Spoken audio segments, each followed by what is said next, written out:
The UFC is back in our lives. We had no card last week, and it was a little bit of a bummer. My Saturday felt a little bit empty without a UFC slate on tap. And today we are going to be back breaking down UFC fight. Now, we got Grant Dawson taking on Bobby Green. Is it the best card in the world? No, but it's a hell of a lot better than the nothing we had last week. So looking forward to playing DFS this weekend. We're about to be breaking this down from a DFS perspective, both the DraftKings Classic contest as well as the Rainmakers contest. And we'll talk some bets along the way as well. All I ask from you guys is to like the video, subscribe to the YouTube channel, help support our free content. And we are sponsored here by DraftKings Rainmakers. If you guys have not checked out Rainmakers yet at DraftKings, here's the best way to get involved for free.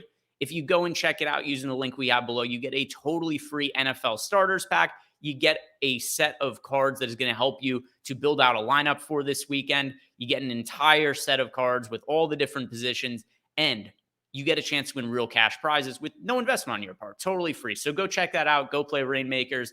And they've also got the UFC Rainmakers product that we're going to be breaking down a little bit as we go through here as well. But let's start breaking down all of the fights here, beginning with the main event. Grant Dawson taking on Bobby Green. And a little bit of a setup fight here by the UFC. We've got Grant Dawson, who is the much younger fighter. Grant Dawson, 29 years old. He's going to be turning 30 at the start of next year. Bobby Green, on the other hand, 37 years old. He's also somebody who's looked to slow down a little bit to me in recent fights. I know he's coming off a finish win over Tony Ferguson, but Bobby Green looked a step slow in that fight. He also looked a step slower to me in the fight against Jared Gordon, another one where, hey, Bobby Green won, but I didn't think he looked all that great in that fight. So Grant Dawson on his way up, Bobby Green on the way down. I think there's a case to be made that the line is a little bit wide in this fight just because Grant Dawson is anywhere from like a minus, let's see, the time I'm recording, minus 420 at FanDuel is the closest line, and then he's as big as a minus 520 favorite. So is that a little bit wide? Perhaps. But like, even if I say the fair line is Grant Dawson minus 300, I'm still confidently picking him to win in this spot. I think he should have a really big grappling advantage. Bobby Green historically has had good takedown defense at 74%. But with that in mind, he hasn't really fought all that many great wrestlers, right? If we look at Bobby Green's resume, Tony Ferguson, not a wrestler. Jared Gordon, not a wrestler. Drew Dober, knocked him out. Islam Makhachev, wrestler, but takes him down and immediately submits him. Haqparast, not a wrestler. Ali Quinta, not a wrestler. Rafael Fiziev, not a wrestler. Thiago Moises does have wrestling grappling ability. He took down Bobby Green twice. You get the idea here. I don't read too much into the takedown defense of Bobby Green just because he hasn't been in matchups where it's been conducive for him to be taken down. And when he has fought somebody like Thiago Moises that has a little bit of ability in the wrestling and grappling game, he took Bobby Green down twice. So Grant Dawson is somebody who I expect to have a success wrestling against Bobby Green, success in the grappling as well. He's going to be super popular. We have him projected to be the most popular fighter on the entire slate at north of 50% ownership, but I think it's warranted. I think Grant Dawson wins. I think he puts up a massive score. So even at the $9,400 price tag and all the ownership, I think Grant Dawson is worth playing. And for Rainmakers purposes, it makes even more sense to play Grant Dawson because we don't have to worry about a salary cap in that format. Co-main event, Joe Pyfer taking on Abdul Razak Al Hassan. And in the main event, we have the most popular fighter on the card in Grant Dawson. In the co-main event, we have the second most popular fighter on the card in Joe Pyfer. He is projected for just under 50% ownership in our ownership projections. And if we look at the matchup that he has against Razak Al Hassan, I think that what Pyfer should do is look to wrestle and grapple. I think he'd have a ton of success in that department. He's shown to be a capable wrestler and grappler throughout the times we've seen him. He lands 1.65 takedowns per 15 minutes. Al Hassan only defends takedowns at a 52% clip. But now with that said, if Joe Pyfer chooses to stand and trade on the feet, which he might well do, I would still favor him in that department. He has a 2-inch reach advantage over Al Hassan. He is also going to be 4 inches taller in this matchup. So if the fight plays out on the feet, Joe Pyfer, I pick him to win, but he's at danger there. Al Hassan has massive power. We've seen him knock out multiple opponents. He's a little bit aged now, so he isn't quite as durable as he used to be, and he's more unreliable compared to when he was younger and was just knocking guys dead in the first round. But still, Joe Pyfer, I do expect to have a striking advantage. If he does choose to wrestle, that's the best path to victory for him. It's also why I think that you guys could consider he's plus 550 to win by submission. If he goes that route where he goes for takedowns, I do think he submits Al Hassan. So I'm going to pick Joe Pyfer to win inside the distance, and also somebody who makes sense for Rainmakers Classic contests, 46% ownership is what we have projected for him. I might be a little bit underweight to that number. I'll take some shots on Al Hassan just because he has the knockout power, but it's only a large field tournament play and not somebody I have very much exposure to. First underdog pick on the card coming up for me, Alex Morono against Joaquin Buckley. And here's really what it comes down to for me. Buckley in this matchup to me is kind of a KO or bust type of option because there's so much more output coming from the Morono side. He lands 5.2 significant strikes per minute, whereas Buckley lands 3.76. He does absorb a little bit more strikes per minute, does Morono, 4.14 to 3.42. But you see the striking differential better in favor of Morono than it is in Buckley. So if this fight does go to the judges' scorecards, I think Morono is going to win based on the output difference. Now, I'm not going to write off Buckley as a DFS option because if he wins, I think he's very live for a knockout. We know the kind of power he has, but I think the betting line is a little bit too wide, which is why I think it makes sense to take a chance on plus 150 for Alex Morono. Something else to consider as well with the overall outlook of this card. There are not that many underdogs to feel great about. And Alex Morono is somebody who I think is a very live dog with a chance to win. So I'm going to pick him to win this fight outright. And also for DFS purposes, I'm going to be getting exposure to him. I also like the leverage we're getting here. Buckley's projected for 31% ownership in our projections. Morono only projected for 19% ownership. So a little bit of leverage to be had by that nature by playing Alex Morono. Drew Dober against Ricky Glenn. If you guys want to pivot off of Joe Pyfer or Grant Dawson on the high end, I think Drew Dober makes the most sense. He's projected for mid 30% ownership, whereas we have Pyfer in the high 40% range. We have Grant Dawson north of 50%.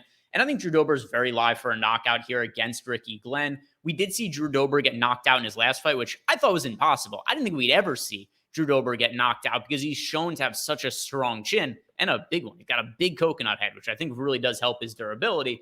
But we look at this matchup against Ricky Glenn, and I don't really view Glenn as being much of a knockout threat in this matchup. If we look at Glenn's recent performances, he did have a knockout win over Joaquim Silva. That was a couple of years ago, but that is his only knockout win in the UFC, and he's been in the organization since 2016.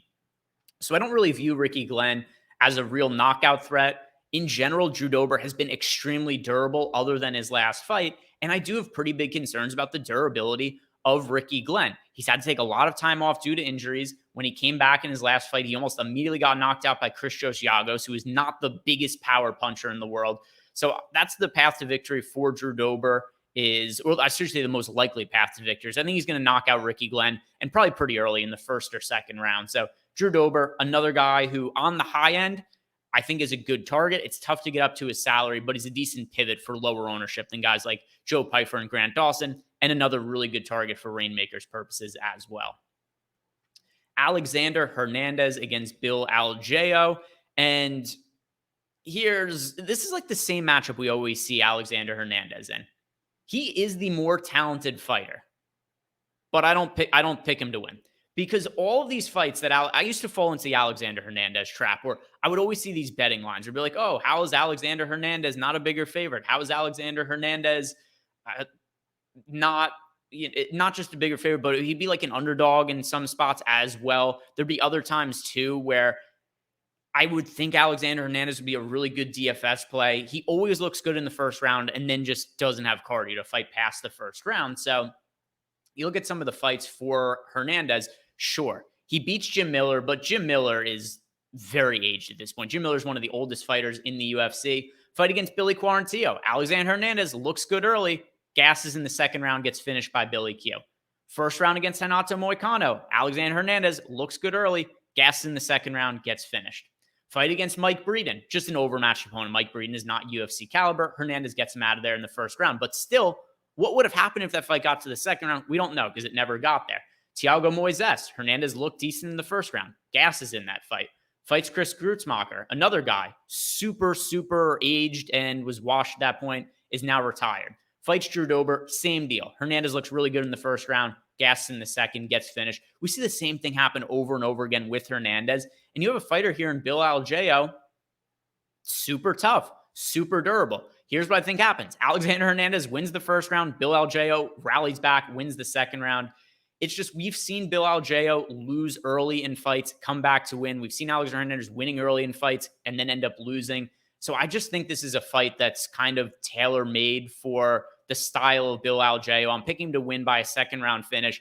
Also, if you look at like FanDuel, they have some of those props where it's not up yet at the time I'm recording, but they very often have like picking somebody to win in a combination of rounds. We could do like second and third. I think that will be a live way to bet Bill Algeo once those lines end up coming out. And also, when it comes to just the output here, Bill Algeo lands 5.93 significant strikes per minute. He also lands takedowns on occasion. There's a lot of output on his side. He generally tends to be a pretty good DFS scorer and reasonably owned. Sub 30% on Bill Algeo in the mid-range when it's hard to find a lot of salary savings. I think he's a mid-range guy who makes sense in lineups.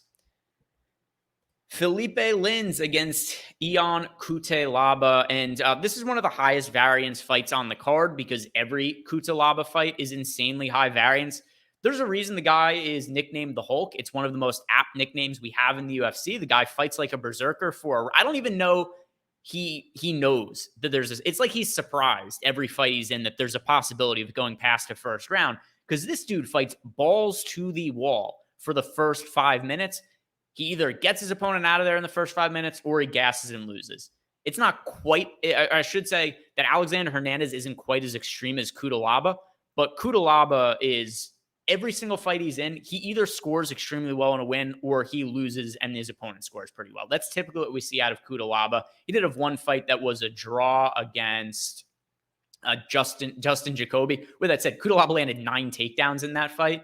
But still, you look at his fight against Tanner Boser last time out, just bum rushes Boser, ends up getting him out of there super quickly, just comes out there, shoots for a takedown, heavy ground and pound, finish.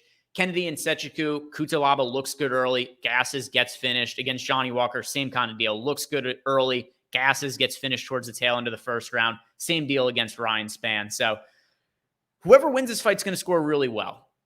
I don't think any Cutelaba fight should he be like any kind of significant favorite. So if I had to bet a side of this fight, I don't think Felipe Lins at like plus 120. The best available line is actually plus 126 at FanDuel. I think that's worth looking at because every Cutelaba fight is kind of a coin flip. So I'm going to pick Cutelaba to win, but like this is as 50-50 as a fight gets. Play this fight in all of your lineups. It's really good fight to target. It's priced in the mid-range. As far as DFS purposes go, just based on the ownership gap, we've got Cutelaba projected for about 40% ownership, Lins projected for about 20% ownership. So in a fight that's in the mid-range that I expect to be 50-50, I think Lins for the leverage makes a little bit more sense. But this is going to be a fight played in all your lineups. Whoever wins is going to score very highly. Karolina Kowalkiewicz against Diana Belbita, and looks to be a pretty tough weight cut for Kowalkiewicz. She made weight, but had to use the hoop of shame. So you get a little bit concerned about that, especially considering her age. But it's a matchup against Belbita, who I just don't consider a UFC caliber fighter. Belbita, if you look at her track record, she loses to Molly McCann. That's a loss that's aged poorly. She lost to Liana Jojua. That's a loss that's aged poorly. She beat Hannah Goldie, but Goldie probably isn't UFC caliber. She lost to Gloria DePaula. DePaula probably isn't UFC caliber. She beat Maria Oliveira. Oliveira probably isn't UFC caliber. So even though Kowalkiewicz is clearly older and on the decline, I think this is a matchup just against an opponent who she should just outclass and really wherever it takes place. We've seen Kowalkiewicz a little bit more apt to go to her wrestling. She landed 2 takedowns in her win against Silvana Gomez Juarez. She didn't mess around with the takedowns against Vanessa Demopoulos because that was really the only path for Demopoulos to win was going to be in the grappling. So if we do see Kowalkiewicz attempt takedowns, I think she should land them in this matchup, and maybe that could lead for an okay DFS score. But by and large part, it's really hard to bank on that when she only lands 0.31 takedowns per 15 minutes for her career. So a fight that I'm mostly off of for DFS purposes. I don't think it has very much upside. Next fight to look at is Nate Maness against Mateus Mendoza. And if you guys don't like how I pronounce his last name, blame Brendan Fitzgerald, because I watched a bunch of the different fights of Mendoza in advance of recording this video. And that was how Brendan Fitzgerald said it when he fought on the Contender Series. So that's what I'm sticking with, Mateus Mendoza. And I think this line is just too wide. I think Mendoza is very talented, But I think Nate Maness is fairly talented as well. Even if he hasn't always had the desired results in the UFC, he's had brutal matchups. Maness's last fight was against Tagir Ulanbekov, and that was definitely a bad performance on his part. But before then, he fought against Umar Nurmagomedov, and I mean, it's not like we could have realistically expected him to be competitive in that fight. And before then, he beats Johnny Munoz, he beats Luke Sanders, he beats Tony Gravely. So I think Nate Maness is a little bit of an underrated fighter, and even though I think Mendoza is very talented, I just don't think we've seen enough from him that warrants him being a nearly minus 300 favorite. He is anywhere from minus 220 to minus 260 in this spot. And I just don't think it should be that wide. I think that Mendoza is pretty unproven at this point in his career. His last UFC fight was against, well, actually his UFC debut came against Javed Basharat, which is a brutal UFC debut. So he wins on the Contender Series, looked really good in that matchup, then gets a debut against Basharat and was outclassed in that spot. So I do think that Mendoza belongs in the UFC. I think he's talented. I'm going to pick him to win, but I think Nate Maness is a very live underdog, and I haven't seen enough from Mendoza to warrant him being this big of a favorite. We've seen him fight a can on the Contender Series, then we saw him fight an actual UFC caliber talent and just get outclassed in that spot. So I'm going to pick Mendoza to win. But as far as a slate where we're really hurting to find live underdogs, I think Maness is somebody we consider at $7,200, only projected for 19% ownership. Not a bad look, in my opinion. Moving on here, we have 3 fights left to talk about, and kind of weird fights, right? We've got Murata taking on Vanessa Demopoulos. Demopoulos also came up earlier because her last fight was against Kovalkiewicz, and Kovalkiewicz is also on this card. Murata has not fought in 2.5 years. Her last fight came against Verna Janjidoba, and that was a fight where Janjidoba won by breaking Murata's arm. So Murata was not able to continue. Doctor ends up stopping the fight in between rounds in that. And it's just hard to know what to make of Murata, who I don't consider to be a very talented fighter. I don't think Demopoulos is all that talented either, but it's also the 2.5-year layoff for Murata. Like, has she improved? What has she been doing? Demopoulos has at least been active. So Murata, her path to victory is going to be wrestling. In her one win we saw in the UFC, she landed 4 takedowns over Ronda Marcos, which is fairly impressive because Marcos has a wrestling background. But in the fight against Demopoulos, Murata is so reliant on wrestling to win fights, and I think Demopoulos is the better grappler. So if this fight hits the mat, could Demopoulos potentially submit Murata? I think that's within the realm of possibility. And then something else to consider too is if the fight is on the feet, I don't think Demopoulos is a good striker. I don't think Murata is a good striker. But Demopoulos is much more willing to strike. She lands 3.71 strikes per 15 minutes, per minute, whereas Murata only lands 2.08. So nearly double the output on the Demopoulos side, which I think will make a difference if this fight ends up going to the judges' scorecard. So kind of a dicey fight, in my opinion, and I'm going to lean more towards Demopoulos for DFS purposes. Once again, there are not very many live underdogs that I like for this card. And just in a matchup where I think there's so many unknowns to it, with Murata coming off the long layoff, I'm going to favor getting to Demopoulos for DFS purposes. But like for Rainmakers, there's no reason to consider a fight like this one. Orochi Lang against Johnny Munoz, and this is a mid-range fight where I think there's some appeal to it for me, more so on the Munoz side. Mostly because if you look at Munoz, he does land 1.95 takedowns per 15 minutes. We've also seen Orochi Lang at times go to his takedown game where he lands 1.53. But of the two of them, I think Munoz is the better grappler. So I think Orochi Lang is going to want to keep this fight on the feet. I think we're going to see Munoz wanting to shoot for takedowns. And then also, I'm a little concerned about the durability of Orochi Lang because he is coming off a fight where he just got flatlined by Ayman Zahabi. And Zahabi is terrible. He's not a UFC caliber fighter, in my opinion. He doesn't do anything. He has almost no output in his fights. And he just immediately KO'd Orochi Lang, who had been pretty durable up to that point. So maybe that makes Orochi Lang a little bit hesitant. It's not a fight where I'm like super confident picking the winner. It's a pick 'em at sports books. But I do think there's a little bit more upside, a little bit more finishing equity in the Munoz side. He's also cheaper on a slate where we're really hurting for salary savings. So no strong pick to win the fight. Nothing I'm willing to bet on, but I do think Munoz has more upside in a win. So with that in mind, he's going to be my preferred target for DFS purposes. And then even for Rainmakers, even though he isn't a big favorite, I think we consider him because he could score when and potentially submit Orochi Lang in a win as well. Montana De La Rosa against JJ Aldridge as the finer fight to break down here and also the opening fight on the card. I'm going to pick Montana De La Rosa to win. It's not a fight I have all that much interest in for a DFS perspective, but if I had to play one of them, I would lean towards De La Rosa just because the path to victory for De La Rosa is going to be wrestling and grappling. The path to win for JJ Aldridge is going to be a fairly mundane striking affair on the feet. Montana De La Rosa lands 1.94 takedowns per 15 minutes. JJ Aldridge doesn't have the best takedown defense in the world, 65%. We've seen her taken down in some of her fights before. So another fight in the mid-range here. We've got De La Rosa, $8,200. JJ Aldridge, $8,000. Neither of them are projected for all that much ownership. I understand why. It's not a fight I have all that much interest in. Picking De La Rosa to win, but low confidence pick and not a fight that I think we need to play in DFS this weekend.